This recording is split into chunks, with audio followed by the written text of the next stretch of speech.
So unfortunately today we're here to speak about two murders.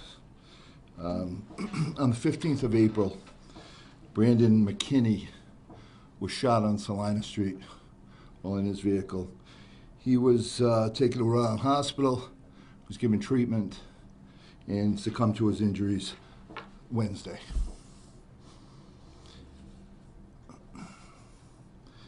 He is our sixth murder this year.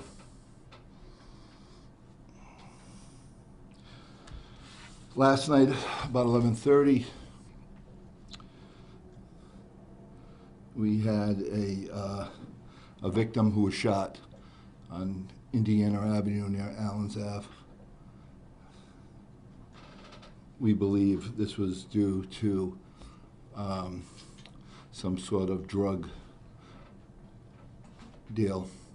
So Captain O'Hara will fill you in on that murder. If you have any questions after that, we'd be happy to answer them. Okay, so last night,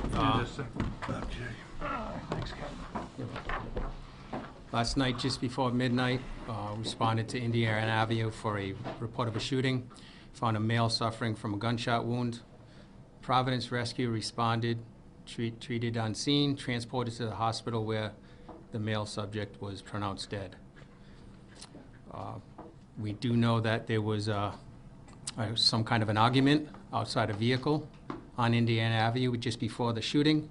As the major said, we believe there was some low-level drug transaction taking place on Indiana Avenue. So we have detectives that have been working since last night on this. Hopefully somebody had seen something in the area. They'll come forward with anything that they saw. The subject was a 31-year-old male. His name was Nicholas DePanny. He was living in Smithfield at the time. Met with Mr. DePanny's parents, who are obviously very distraught. And we've been working this investigation since the early morning hours. What happened? Homicides unrelated? They're unrelated. Two were unrelated. They seem Okay. to be unrelated. Well, the one last night was a couple of car accident happened around 11:45 in the 10th Street, and you can see two of the car damaged parking in the driveway and a lot of oil. That related to the incident? It is not related. We did see that too. We investigated that to see if it was related to the shooting. We confirmed that it was not. Is there some kind of evidence that leads you to believe this was related to a drug deal? There is some type of evidence, but we're not going to get into any of that at this point. Where was he situated? Was he in a car? He was outside. He was outside a car. In Indiana Avenue? On Indiana Avenue, yes. Arguing with somebody, what that argument was about, we were not sure yet. The victim's girlfriend called this in, correct? I'm not positive who called in. A neighbor may have called in as well.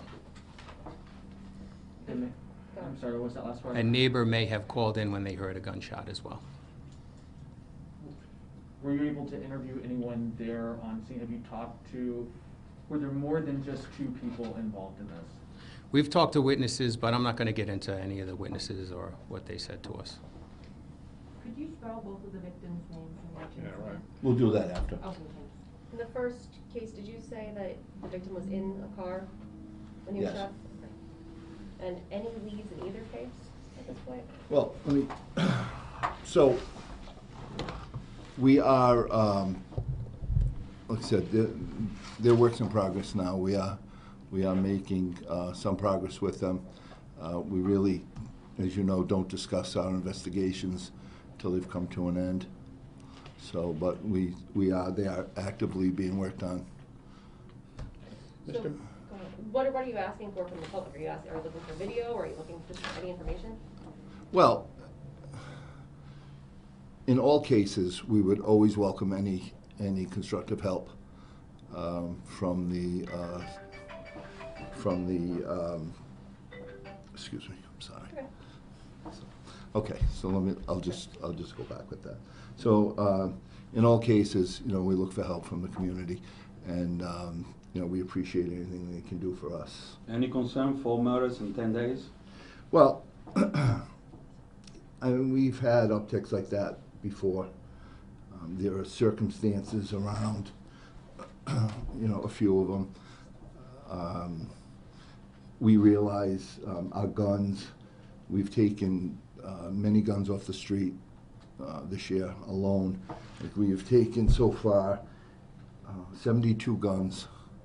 Those are with arrests off the street this year alone. That's compared to 20 at this time last year, and 39, which would be 2019, the pre-COVID. So we are well on top of this problem.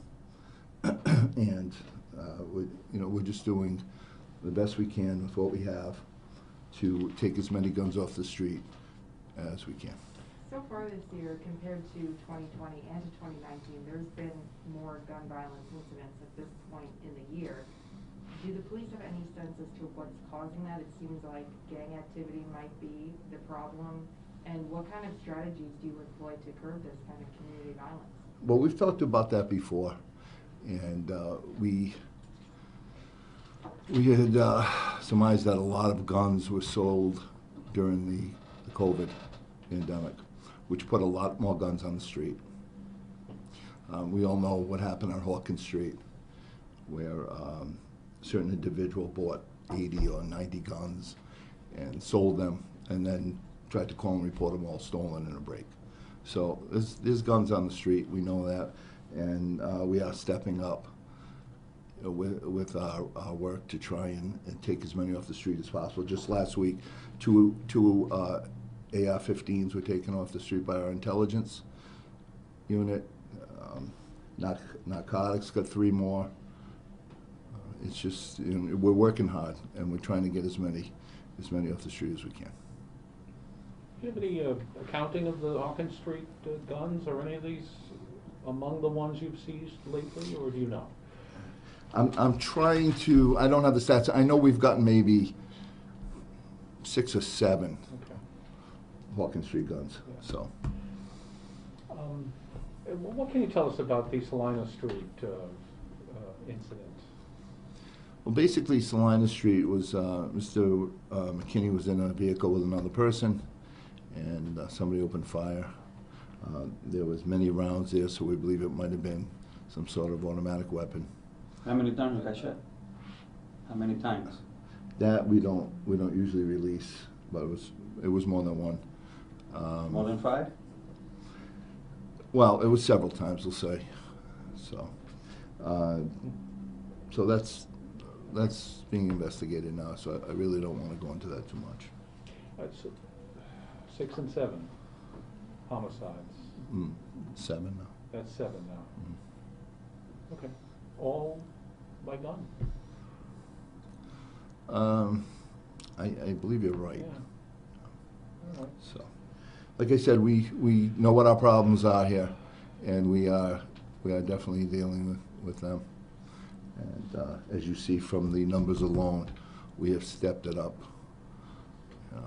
Do you have any just message quickly to neighbors who, there are families there, they have kids there in these neighborhoods. Families are concerned, and also not wanting to talk. Even when we go out there, they don't want to show faces on camera because they're afraid. So every time a gun's fired, there's a chance some stray bullet could hurt someone else other than the target.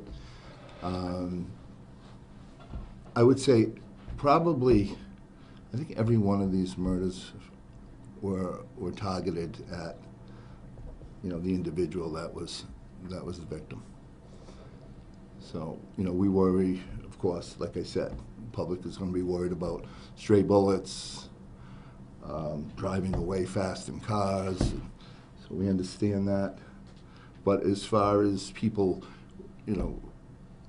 randomly riding around shooting up Providence, that's not happening. That's far from happening.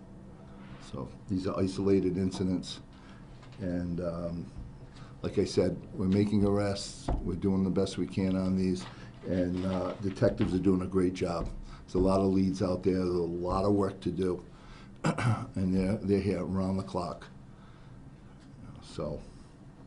Do you know how many unsolved, active cases out of these 7 you have? Or how many don't have suspects arrested? Well, The ones that are active out of the 7, how many are active out of the 7 was there found? They're all active. Everyone? They're all active. Okay. So it doesn't mean because they're active, it doesn't mean, we don't have suspects. Like I've said before, we have to be, extremely accurate when we charge someone because we only get one shot at it. And so we make sure that all the work is done without question prior. And to some of arrest. those may have arrests already made, right? But it means Yes. you're still looking if there's anyone else. Correct. involved.